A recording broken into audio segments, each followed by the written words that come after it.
Who thinks Social Security is pretty simple, that you get that number on the statement and it is what it is, you retire and you get that? Anybody think it's simple? Okay, 3 or 4 people think it's simple. Who thinks you need a PhD in the subject to understand Social Security? Pretty close. Me. Is highly complicated. It's very simple superficially, but to really maximize it and understand all the ins and outs of Social Security is unbelievably complicated.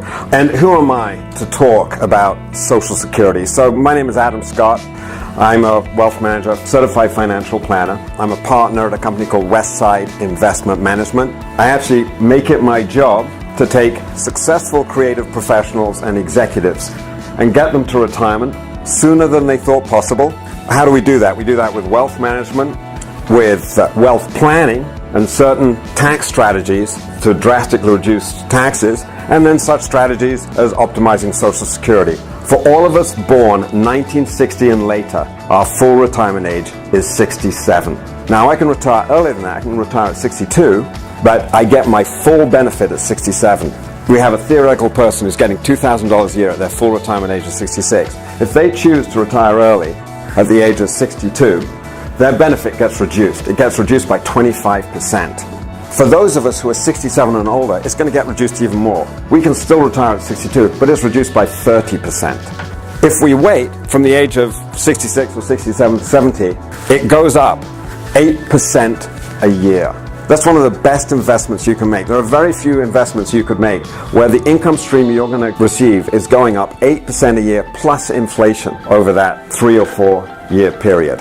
And if you do this with a husband and wife, if you're both kind of maximum earners or higher earners, you're actually ending up with a significant, potentially non-taxable income. As I say, you're almost doubling the benefit you get between 62 and 70. Sometimes I see people accidentally, almost incidentally retiring early, and it hammers their future well-being. Coming up to retirement is a really complex area, and Social Security is the least of it, and fitting all of this stuff together to make sure you don't outlive your income and to make sure that you pay as little tax as possible, because tax is so often a killer, both in the acquisition of wealth and in the maintenance of wealth.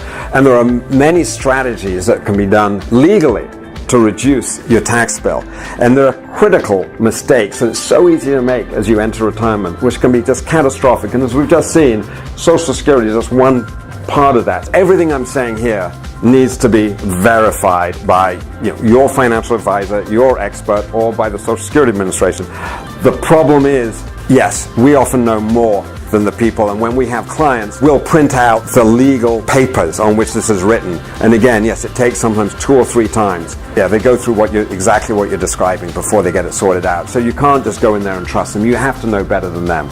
We tell to our wealthier clients that when you've got a lot of money, our job is to make sure you keep a lot of money.